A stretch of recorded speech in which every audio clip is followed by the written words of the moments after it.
Your alarm sounds at 5:15 a.m. every morning, a flat digital hum that cuts through the silence of your 500-square-foot apartment. The carpet beneath your feet is worn thin near the door, a track of dark gray threads showing through the beige industrial weave.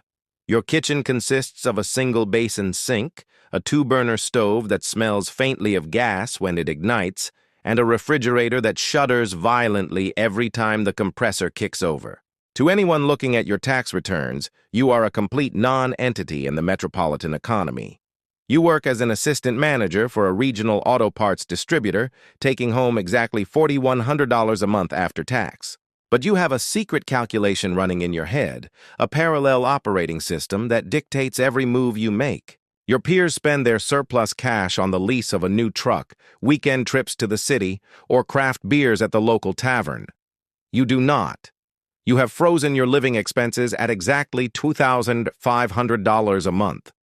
You buy your clothes from the clearance racks of thrift stores, you prep your meals on Sunday nights from bulk bags of pinto beans and wholesale rice, and you drive a 1998 BMW 328i with a jagged 3-inch lightning bolt of a crack across the front bumper, secured with 2 strips of faded gray Gorilla tape. You could afford to replace the bumper. You could afford to buy the entire apartment building you sleep in, but you understand a fundamental rule of wealth that the middle class never learns. The sandbox requires sacrifice before it allows leverage. Every single dollar that slips above your $2,500 baseline does not belong to you. You do not touch it.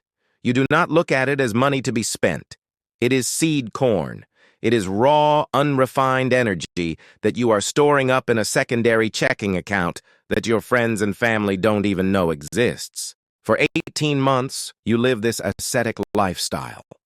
You become the guy who never goes out for drinks, the guy who brings his own thermos of cheap black coffee to the shop, the guy who spends his Friday nights watching instructional videos on small engine repair, refrigeration schematics, and commercial property law while your laptop sits on a makeshift table made from an upside-down plastic milk crate. Your co-workers look at your old BMW with its taped-up bumper and feel a comforting sense of pity. They think you are stuck. They think you are one major medical bill or transmission failure away from economic collapse.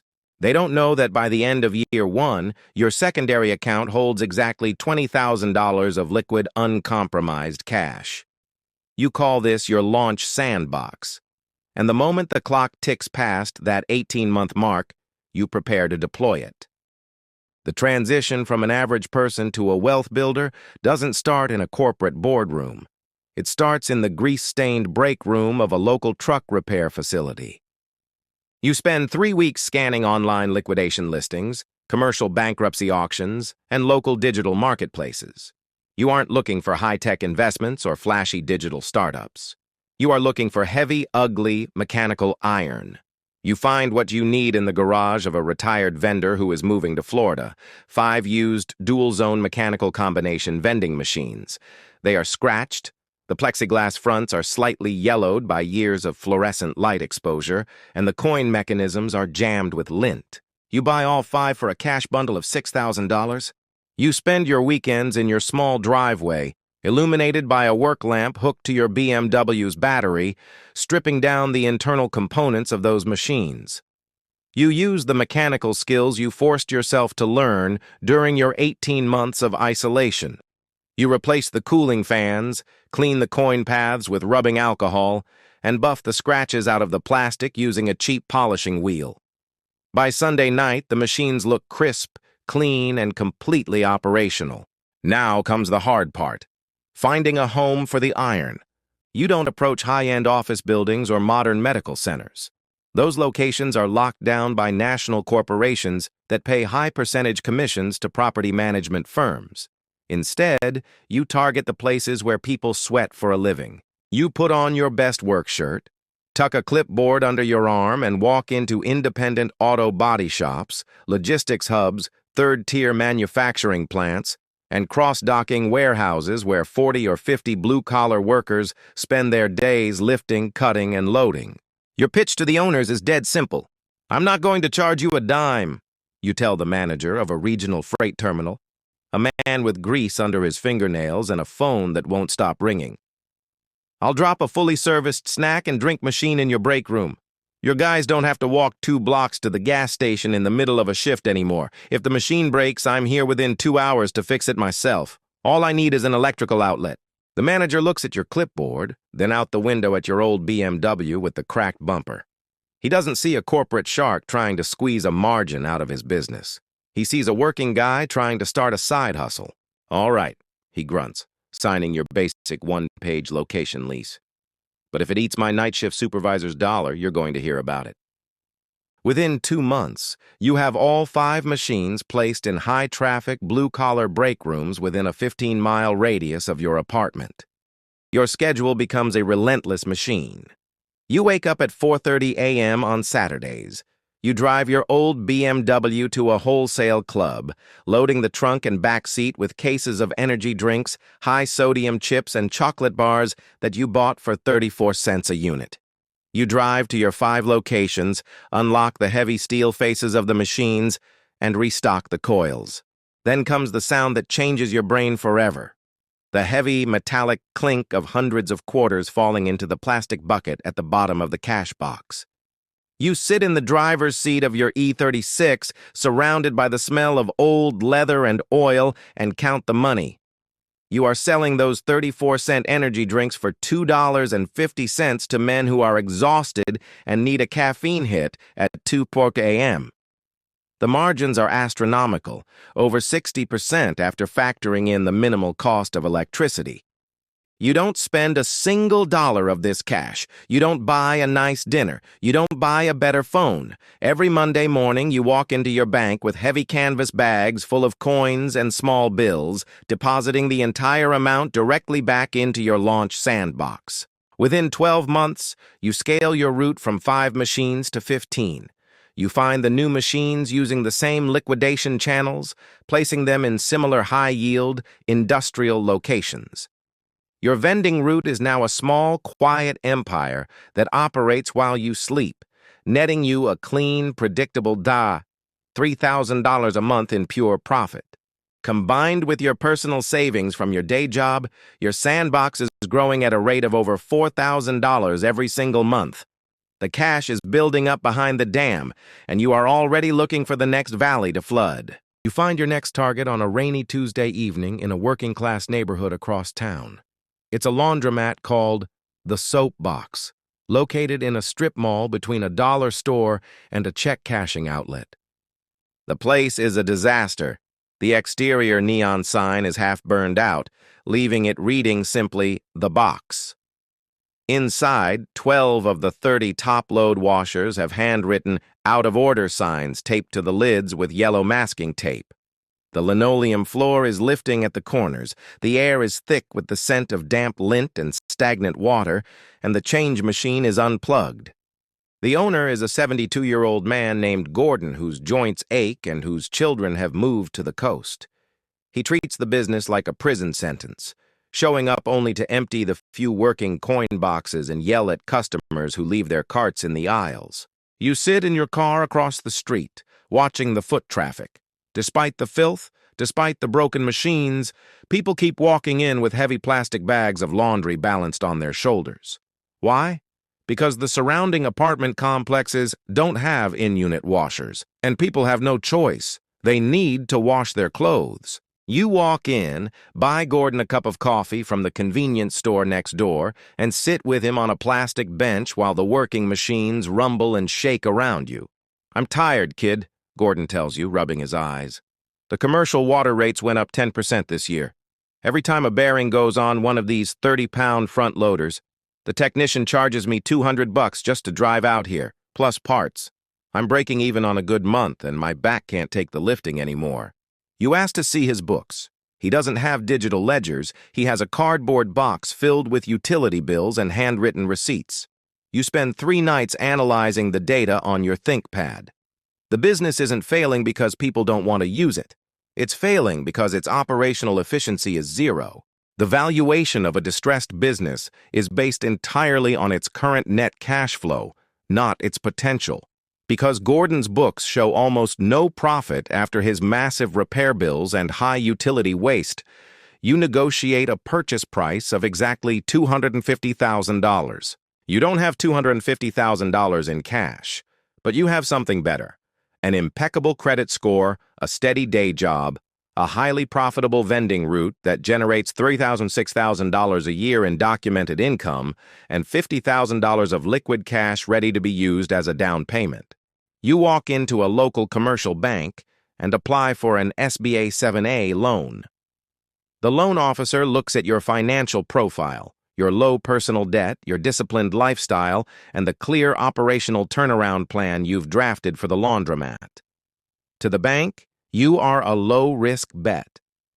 They approve the remaining $200,000 at a competitive interest rate. The day you sign the closing papers, you don't celebrate. You put on your coveralls, grab your tools, and lock yourself inside the box after hours. For 6 weeks, your life becomes a blurred montage of grease, sweat, and copper pipes. You use the mechanical skills you perfected on your vending route to tear down every single broken washer. You replace the worn-out rubber bearings, clear the clogged drain valves that were causing the machines to error out, and install new digital timers on the coin slides. You rip up the rotten linoleum and replace it with high-durability, commercial-grade luxury vinyl tile that you lay down yourself over a single weekend.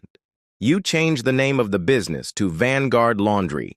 You install bright, high-efficiency LED lights that make the space look clean, safe, and modern.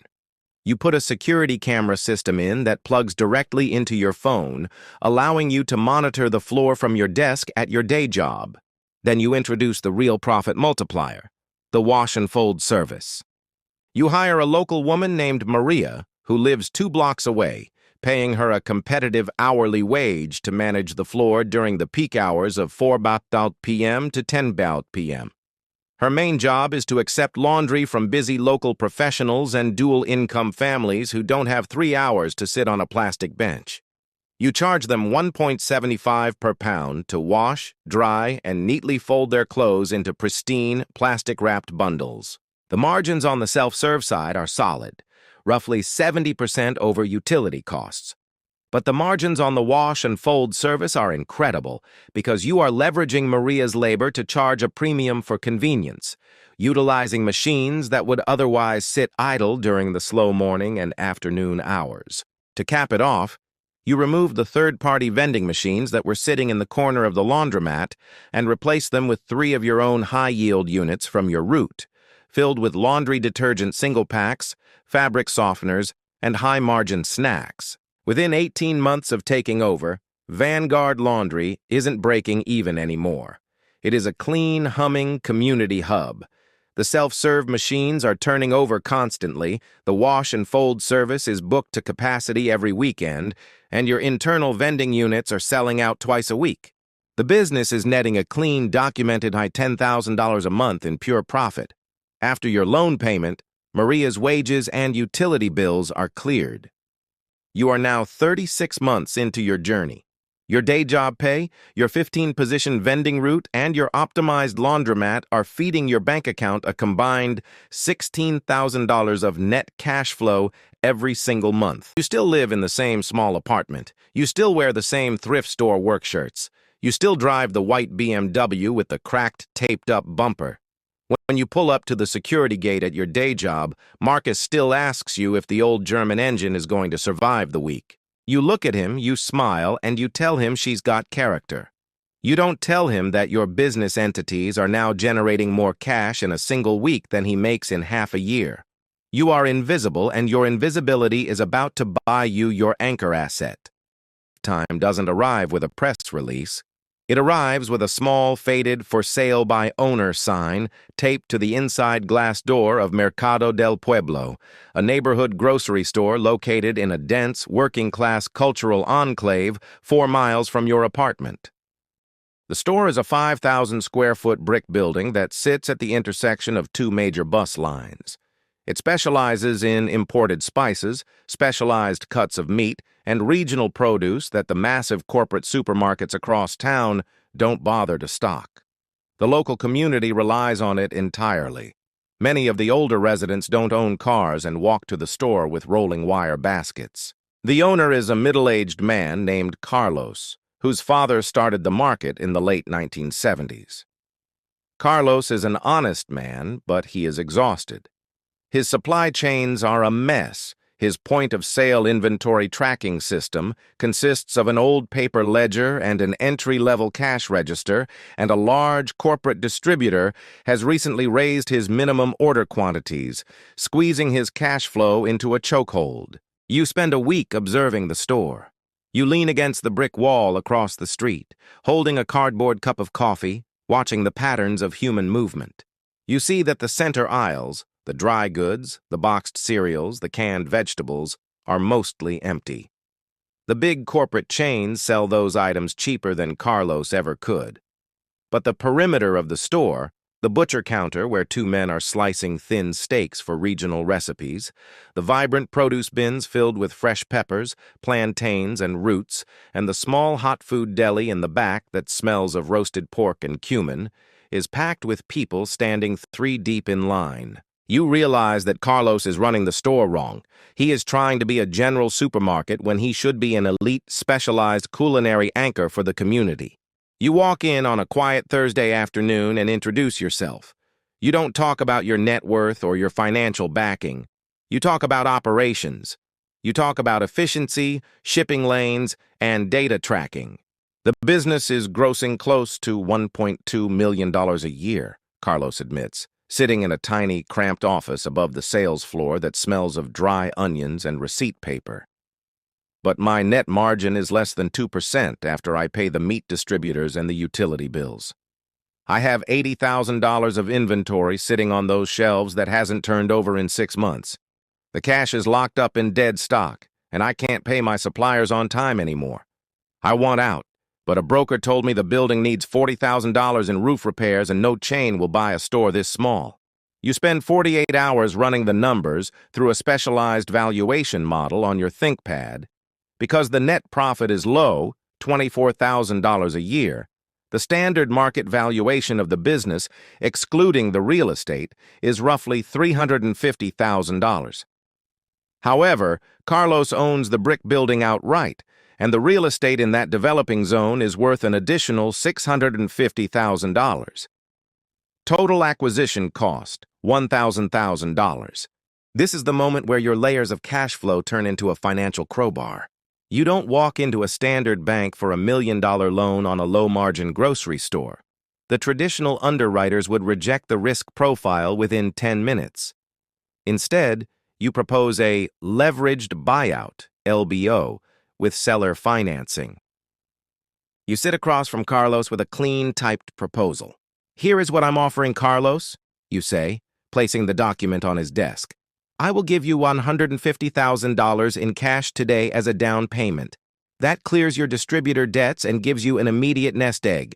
For the remaining $850,000, you will act as the bank. I will pay you an agreed 6% interest rate over 10 years, secured by a mortgage on the building itself. You get a guaranteed, stable income of close to $9,500 a month for the next decade without having to manage a single employee or lift a single crate of produce. If I fail, you get the building and the store back." Carlos looks at the numbers. He looks at your track record. You show him the certified bank statements and tax returns for Vanguard Laundry and your 15 vending locations, proving that you are a master of local operational efficiency. You are offering him a dignified, guaranteed retirement exit that no corporate buyer would ever give him. He signs the letter of intent.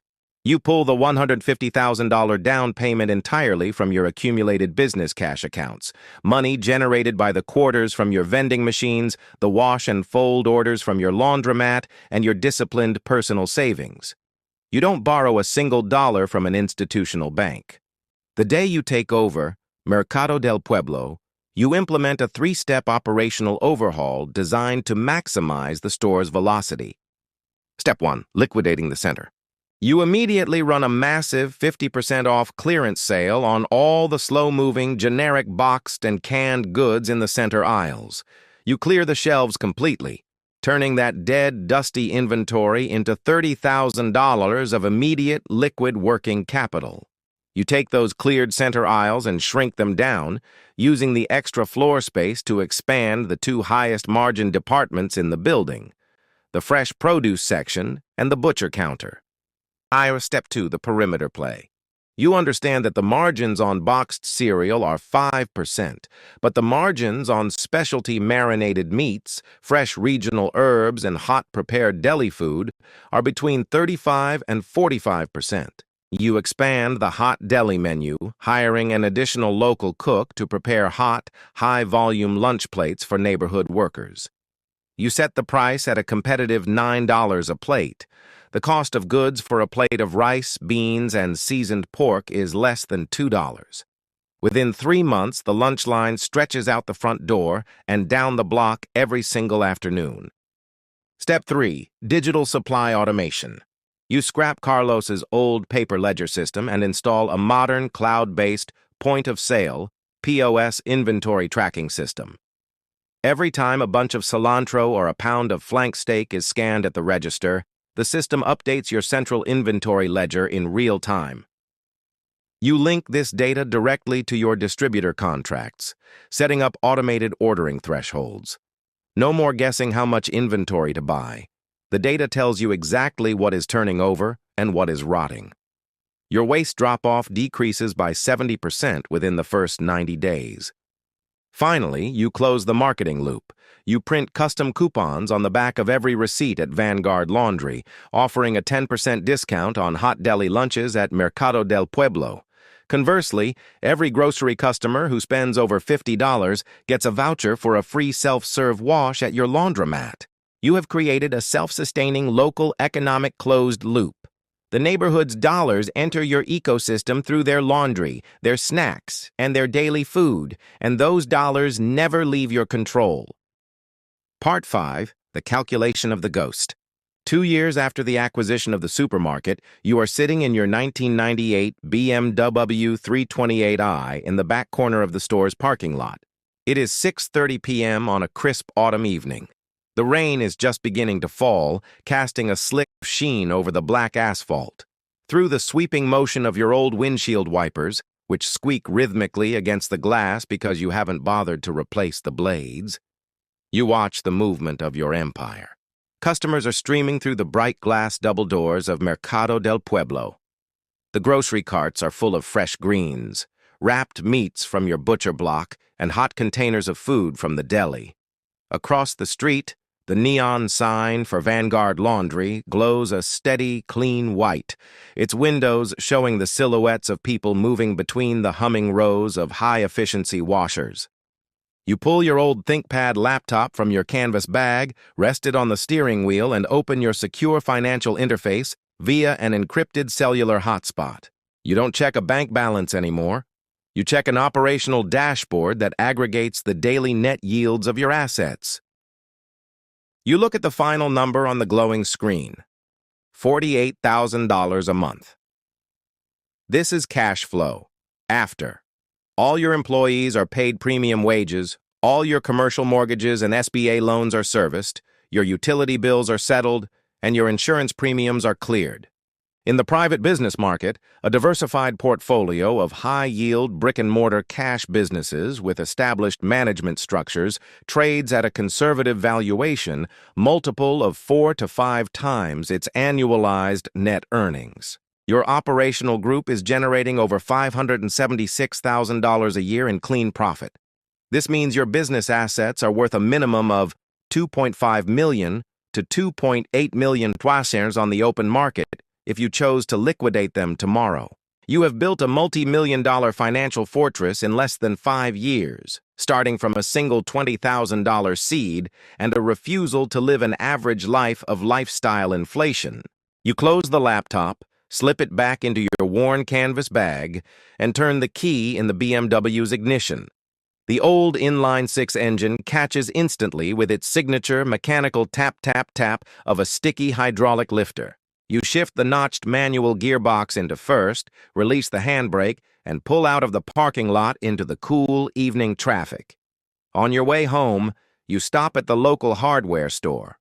You walk past the clean power tools, past the high-end building materials, and walk straight to the tape aisle in the back of the shop. You find a roll of heavy-duty, weather-resistant gray Gorilla tape. The price tag on the shelf reads exactly $6.45. You pull a crumpled $10 bill from your canvas wallet, hand it to the elderly cashier who has known you by sight for 3 years, and tell him to keep the change. You walk out to the curb where your car is idling under the street lamp, its left turn signal vibrating steadily against the cracked alpine white plastic of your front bumper. You kneel down in the damp asphalt, peel off 2 fresh, thick strips of the gray tape, and lay them firmly over the jagged split, sealing the plastic edges together against the cold rain. A prominent local business broker called you yesterday, offering to introduce you to an institutional investment group from Chicago that wants to buy your entire local portfolio for a cash settlement that would let you live in luxury for the rest of your life. You told him no. You told him you weren't interested in selling. You stand up, wipe the road grit from your hands onto your work trousers, and climb back behind the wheel. You don't need a penthouse in the city. You don't need a supercar that sits in a temperature-controlled garage. You don't need the world to know your name or bow to your balance sheet. You put the car in gear, let out the heavy clutch, and disappear smoothly into the dark, ordinary flow of the evening traffic, a multi-millionaire hidden completely in plain sight.